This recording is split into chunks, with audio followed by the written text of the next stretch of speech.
এবার পাকিস্তানে আসছে 6টি তুর্কি আর্মি পরিবহন জাহাজ। অর্থাৎ লাইন অফ কন্ট্রোলে দু দেশের মধ্যে ব্যাপক গোলাগুলি হয়েছে এবং ভারতের 47 জন নিহতের ঘটনাটি পুরো পৃথিবীব্যাপী ছড়িয়ে পড়ার পর ভারতের নতুন পরিকল্পনা কি?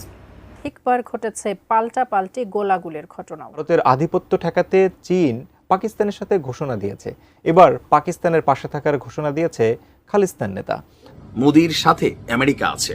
আসসালামু আলাইকুম। ভারত পাকিস্তান টান উত্তেজনা, যুদ্ধ পরিস্থিতি সৃষ্টি হয়েছে। ইতিমধ্যে পাকিস্তানের পক্ষে এসে দাঁড়িয়েছে তুরস্ক, চীন, বিভিন্ন তারা যুদ্ধাস্ত্র দিচ্ছে পাকিস্তানের পারমাণবিক বোমাও তাক করে রেখেছে ভারতের দিকে। ভারতও পাকিস্তানের দিকে হামলা করছে একের পর এক এবং সীমান্তে গোলাগুলি করে অনেক সেনা সদস্য নিহত হয়েছে।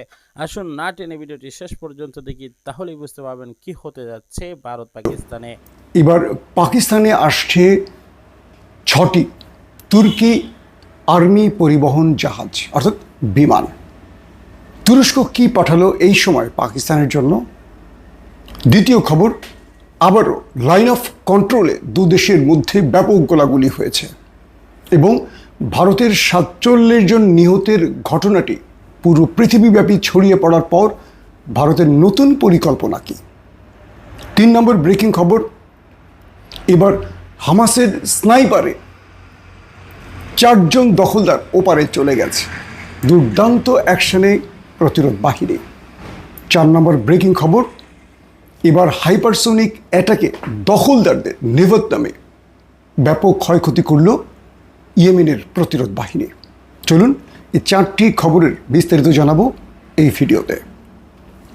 প্রথম যে খবরটি আমাদের হাতে রয়েছে সেটি হলো পাকিস্তান প্রসঙ্গ। পাকিস্তানে তুরস্কের 6টি জাহাজ এসেছে, অর্থাৎ 6টি কার্গো বিমান এসছে, বলা হচ্ছে আর্মি কার্গো বিমান সেনাবাহিনীর। ভারতের গণমাধ্যমগুলো বলছে এই সময় তুরস্ক কি পাঠালো পাকিস্তানকে এবং তারা ট্র্যাকারের মাধ্যমে বিমানটির পুরো পথকে অনুসরণ করেছে ভারত এবং তারা বলছে এটি অনেকগুলো দেশ ঘুরে পাকিস্তান এসছে, কাতার, বাগদাদ, মাস্কাট, তারপর পাকিস্তান এবং সঙ্গে আরও অনেকগুলো দেশ পেরিয়ে এসেছে। ভারতের গণমাধ্যম বলছে তুরস্ক এই 6টি বিমান ভর্তি করে প্রচুর অস্ত্র পাঠিয়েছে এবং বলা হচ্ছে এই অস্ত্রের মধ্যে অত্যাধুনিক বহু অস্ত্রই হয়তো এখনও ভারতের খাতায় উল্লেখিত নেই। মানে ভারত জানেই না যে কি অস্ত্র পাঠিয়েছে তুরস্ক, কারণ ভারত বলছে তুরস্ক এই মুহূর্তে মুসলিম বিশ্বের সবচেয়ে অত্যাধুনিক অস্ত্রের মালিক। ইরানকেও না, তারা বলছে যে ইরানের চেয়েও অত্যাধুনিক অস্ত্র রয়েছে তুরস্কের হাতে এবং তুরস্ক অনেক অস্ত্রের নাম প্রকাশ্যে আনেও না।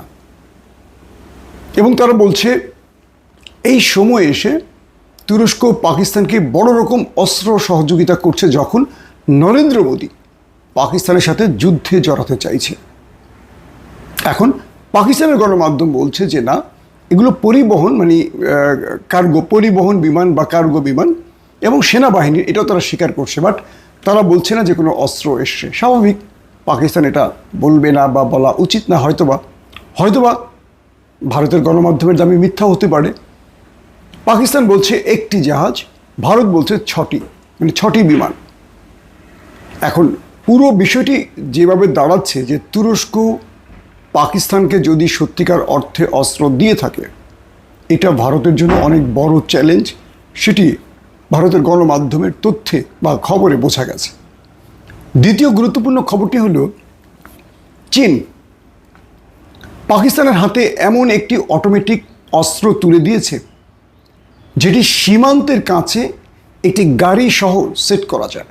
আমরা বলি যে সেনাবাহিনী বন্দুক নিয়ে গুলি করবে, কিন্তু এটা অটোমেটিক একটি গান, এটা অটোমেটিক গান বলা যেতে পারে এবং এই অটোমেটিক গানটি সীমান্তের কাছে সেট করা যাবে, অনেকটা কামান টাইপের, এবং এই গানটার ভেতরে অটোমেটিক রাইফেলের গুলির মতো গুলি সেট করা যাবে। মিনিটে 6 রাউন্ড গুলি এটা নিক্ষেপ করতে পারে। বলা হচ্ছে এটি 2 থেকে 250 কিলোমিটার বা 300 কিলোমিটার দূরের টার্গেটকেও আঘাত করতে পারে এবং এটা লেজার সিস্টেমের, অর্থাৎ মানে নেভিগেশনে কোনো শত্রুকে টার্গেট করে সেট করে দিলে অটোমেটিক সেখানেই এটা আঘাত করবে। মানুষ রাইফেলের গুলি চালালে লক্ষ্যভেদ হতে পারে, লক্ষ্যচ্যুত হতে পারে, কিন্তু এই অস্ত্রটি একেবারে টার্গেটে আক্রমণ করতে পারে এবং এটি লেজারের মাধ্যমে তার নেভিগেশন বা তার টার্গেটকে শনাক্ত করবে। বলা হচ্ছে পাকিস্তান তার সীমান্তে চীনের তৈরি এই বিশেষ গানটিকে ইতিমধ্যে সেট করেছে। একাধিকবার ঘটেছে পাল্টাপাল্টি গোলাগুলির ঘটনাও। দুই দেশই সীমান্তে বাড়াচ্ছে সামরিক উপস্থিতি। এমন পরিস্থিতিতে ভারতে হামলা প্রসঙ্গে চাঞ্চল্যকর তথ্য দিলেন পাকিস্তানের রেলমন্ত্রী হানিফ আব্বাসি। জানান, ভারতের দিকে 130টি পারমাণবিক অস্ত্র তাক করে রেখেছে ইসলামাবাদ। বিস্তারিত শাহাদাত রিফাতের রিপোর্টে। ভারত পাকিস্তানের সংঘাত নতুন কিছু নয়। বহু বছর ধরে নানা ইস্যুতে যুদ্ধে জড়িয়েছে এই দুই দেশ। তবে এবার ভারত শাসিত পেহেলগামে সন্ত্রাসী হামলার পর পাকিস্তান ও ভারতের উত্তেজনা এখন তুঙ্গে। যে কোনো সময় ভয়াবহ যুদ্ধে জড়িয়ে যেতে পারে পরমাণু শক্তিধর দেশ দুটি। আন্তর্জাতিক বিভিন্ন সংস্থাও ধারণা করছে নিজেরা সহনশীল আচরণ না করলে কেউই ভারত পাকিস্তানের যুদ্ধ থামাতে পারবে না। ঘটতে পারে পারমাণবিক হামলার ঘটনাও, যা পুরো বিশ্বের জন্য হুমকির কারণ হতে পারে। এমন পরিস্থিতির মাঝে ভারতকে ঘায়েল করতে তার দেশ পারমাণবিক অস্ত্র বহনে সক্ষম শাহিন ও গজনবীর মতো 130টি ক্ষেপণাস্ত্র প্রস্তুত করে রেখেছে বলে জানালেন পাকিস্তানের রেলমন্ত্রী হানিফ আব্বাসি। ये जो गोरी शाहीन गजनवी ये चौकों में सजाने के लिए नहीं हमने रखे हुए, ये हमने हिंदुस्तान के लिए रखे हैं। ভারতকে ছাড় দেওয়া হবে না জানিয়ে হানিফ আব্বাসি বলেন, শাহিন ও গজনবী ক্ষেপণাস্ত্রগুলো এমনি এমনি তৈরি করা হয়নি, সেগুলো প্রস্তুত রাখা হয়েছে ভারতের জন্য। তাদের বিভিন্ন ঘাঁটিতে এগুলো মোতায়েন রয়েছে।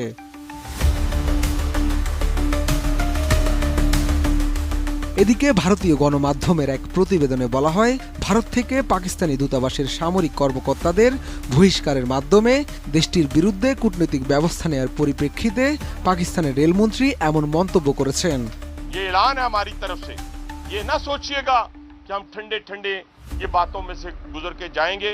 ये पूरी एक तारीख है आपकी दहशतगर्दी की, और पाकिस्तान की एक तारीख है कि पाकिस्तानी कौम ने किस तरह दहशतगर्दी में जनाजे उठाए हैं।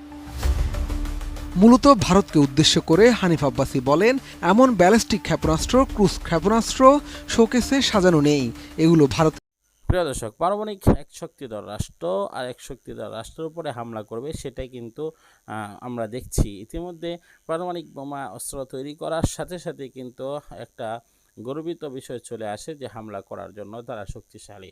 কিন্তু সেই গর্বিত বিষয়গুলা লক্ষ্য করে আমরা যখন দেখি, তাহলে তাদের এই খামখেয়ালির কারণে হাজারো মানুষের জীবন দিতে হচ্ছে। আর যদি সেটাকে টার্গেট করে বানানো হয়, তাহলে তো মুসলমানদেরকেই শেষ করে দিবে। বর্তমানে যেগুলা হচ্ছে সেগুলার কথাই আমরা বলছি। প্রিয় দর্শক, আমরা চাই যে সুষ্ঠুভাবে দেশ এবং জাতি পরিচালিত হোক, সুষ্ঠুভাবে এই দেশ চলুক। অবশ্যই সেটার জন্য আমাদের যা করা দরকার সেটা আমাদের করতে হবে। ডক্টর মোহাম্মদ ইউনূস প্রত্যেকটা বিষয়ে যেভাবে গুরুত্ব দিচ্ছেন, অবশ্যই সব সেক্টরে সব কাজকে গুরুত্ব দিবেন, সেটাই আমরা আশাবাদী। আজকের মতো বিদায় নিচ্ছি, দেখা হবে পরবর্তী কোনো ভিডিওতে। সে পর্যন্ত ভালো থাকুন, সুস্থ থাকুন। আসসালামু আলাইকুম ওয়া রাহমাতুল্লাহ।